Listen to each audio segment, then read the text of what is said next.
എല്ലാവർക്കും നമസ്കാരം. തെരഞ്ഞെടുപ്പ് വിശകലനത്തിലേക്ക് സ്വാഗതം. ഇന്ന് നമ്മൾ ഇവിടെ ചർച്ച ചെയ്യുന്നത് തമിഴ്നാട്ടിനെ കുറിച്ചാണ്. തമിഴ്നാട്ടിലെ തെരഞ്ഞെടുപ്പ് വിശകലനം എന്ന് കേൾക്കുമ്പോൾ പലർക്കും ഒരു അത്ഭുതം പോലെയാണ് തോന്നുക. അത് ഇത്ര വിശകലനം ചെയ്യാനുണ്ടോ? പക്ഷേ അതുകൊണ്ട് തന്നെയാണ് തമിഴ്നാടിനെ നമ്മളിന്ന് ചർച്ചാ വിഷയമാക്കുന്നത്. എന്തുകൊണ്ട് തമിഴ്നാട് ചർച്ചാ വിഷയമാക്കണം ഈ തിരഞ്ഞെടുപ്പിൽ നിന്ന് വഴിയെ നമുക്ക് ഈ വീഡിയോ അവസാനിക്കുമ്പോൾ നിങ്ങൾക്ക് മനസ്സിലാവും. കഴിഞ്ഞ തെരഞ്ഞെടുപ്പിൽ തമിഴ്നാട്ടിൽ പ്രധാനമായിട്ടും DMK കോൺഗ്രസ് നേതൃത്വത്തിലെ UPA, അന്ന് ഇന്ത്യ സഖ്യമല്ല UPA മുന്നണിയായിരുന്നു.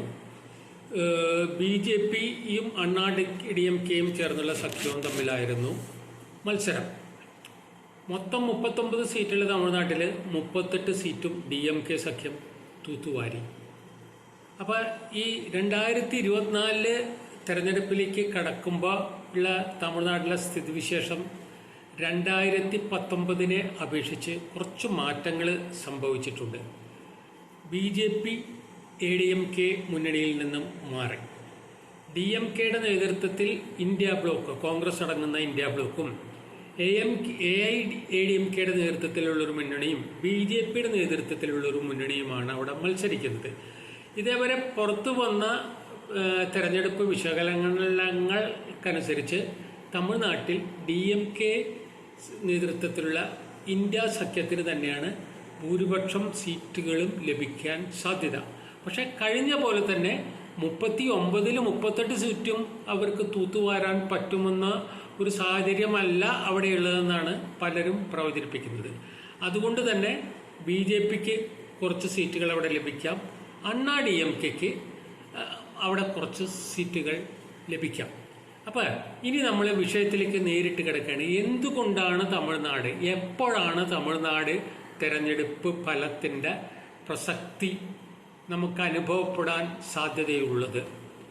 അങ്ങനെ ഒരു സ്ഥിതിവിശേഷം ഉരുത്തിരിയുക എപ്പോഴാണെന്നുണ്ടെങ്കിൽ, ഇപ്പോൾ ഭരിക്കുന്ന NDA സഖ്യത്തിന് ലോക്സഭാ തെരഞ്ഞെടുപ്പിൽ ഭൂരിപക്ഷം ലഭിക്കാതിരിക്കുന്ന ഒരവസ്ഥ ഉണ്ടാവുക.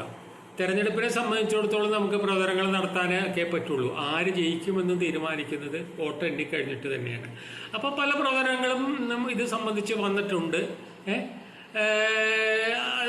ഒരാളും വിശ്വസനീയമായ ട്രാക്ക് റെക്കോർഡുള്ള ഒരാളും NDA സഖ്യം അധികാരത്തിൽ വരില്ല എന്ന് പറഞ്ഞിട്ടില്ല. പക്ഷെ വന്നുകൂടായില്ല. ഇതൊക്കെ വെറും അനുമാനങ്ങളാണ്. അപ്പം എന്തുകൊണ്ടാണ് തമിഴ്നാടിനുള്ള പ്രസക്തി? തമിഴ്നാടിനുള്ള പ്രസക്തി ഞാൻ നേരത്തെ സൂചിപ്പിച്ച പോലെ ആർക്കും ഭൂരിപക്ഷം കിട്ടാത്തൊരവസ്ഥ വരിക. NDAയുടെ നേതൃത്വത്തിൽ NDA ആയിരിക്കും ഏറ്റവും വലിയ ഒറ്റക്കക്ഷി, അതിൽ യാതൊരു സംശയവും വേണ്ട, 100% ഉറപ്പ്. അപ്പോൾ നാച്ചുറലി NDAയോട് അടുക്കാനായിരിക്കും മറ്റു കക്ഷികളുടെ ശ്രമം. അവരുടെ മുന്നണിയിലില്ലാത്ത, അവരോട് യോജിക്കാൻ പറ്റുന്ന, വേറെ വലിയ ബുദ്ധിമുട്ടില്ലാത്ത ചില കക്ഷികൾക്കൊക്കെ അവരോട് യോജിക്കേണ്ടി വരും. അപ്പോൾ ആ ഒരവസ്ഥയിൽ തമിഴ്നാട്ടിൽ ഇപ്പോൾ NDAയുടെ സഖ്യകക്ഷിയല്ല AIADMK എങ്കിലും AIADMKക്ക് ഇക്കാര്യത്തിലൊരു സ്റ്റാൻഡ് എടുത്തേ മതിയാവും. നിങ്ങൾക്ക് എല്ലാവർക്കും അറിയാം, തമിഴ്നാട്ടിൽ ഇപ്പോൾ സ്റ്റാലിൻ്റെ നേതൃത്വത്തിലെ DMK സർക്കാർ ഭരിച്ചുകൊണ്ടിരിക്കുന്നു, നല്ല ഭൂരിപക്ഷത്തോടുകൂടി ഭരിച്ചുകൊണ്ടിരിക്കുന്നു. പ്രതിപക്ഷ നേതൃസ്ഥാനം AIADMKക്കാണ്. പക്ഷേ AIADMKക്ക് അവിടെ പിടിച്ചു നിൽക്കാൻ പറ്റുന്നില്ല. ഇത്ര കാലം അവിടെ പിടിച്ചു നിന്നിരുന്നത് BJPയുടെ പിന്തുണയോടുകൂടിയാണ്. ഇപ്പോൾ BJPയുടെ സഖ്യത്തിൽ നിന്ന് അവർ മാറി. അപ്പം ഇങ്ങനെ ഒരു ആർക്കും ഭൂരിപക്ഷവും ഇല്ലാത്തൊരവസ്ഥ വരികയാണ്. NDAക്ക് ഭൂരിപക്ഷം ലഭിക്കുന്നതിന് ഈ ADMKക്ക് കിട്ടിയ സീറ്റുകൾ ഉപയോഗപ്രദമാവുകമെങ്കിൽ AIADMK BJPയുടെ NDA സഖ്യത്തിലേക്ക് വരാൻ നിർബന്ധിതരാവും.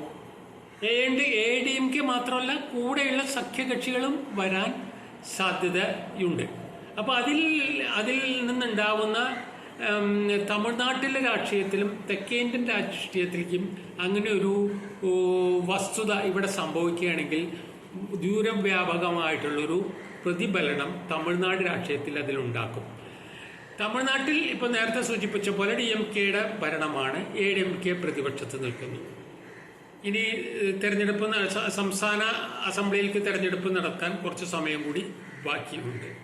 അപ്പോഴും ഈ തെരഞ്ഞെടുപ്പിൽ ഈ 24 തെരഞ്ഞെടുപ്പിൽ എന്തായാലും DMK മുന്നണിക്കായിരിക്കും ഭൂരിപക്ഷം എന്നുള്ള കാര്യത്തിൽ സംശയമൊന്നുമില്ല. ഈ അവസരത്തിൽ ഒരു കേന്ദ്ര മന്ത്രിസഭയിലെ പങ്കാളിത്തവും കേന്ദ്ര ഭരണ കക്ഷിയുമായിട്ടുള്ളൊരു കൂട്ടുകെട്ടും ADMKയെ നല്ല രീതിയിൽ പിന്തുണയ്ക്കും. അപ്പം അവർക്ക് അവരുടെ പോളിസി പുനർവിചിന്തനം ചെയ്യേണ്ടി വരും.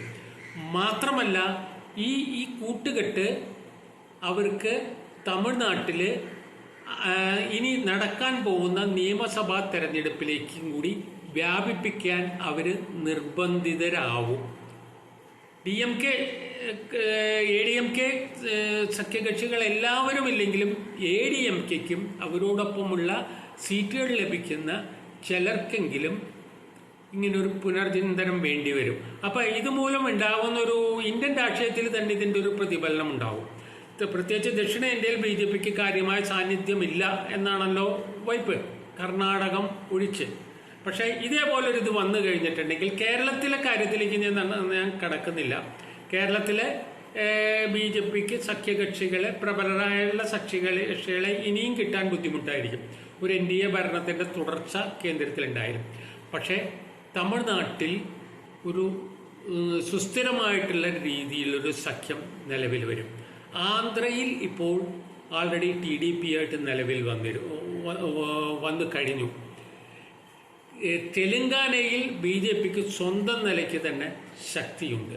അപ്പം ഇങ്ങനെയൊരു സംഭവം 2024 ശേഷം, അതായത് ആർക്കും ഭൂരിപക്ഷം ലഭിക്കാൻ പറ്റാത്തൊരു ഹങ് പാർലമെൻ്റാണ് തെരഞ്ഞെടുപ്പ്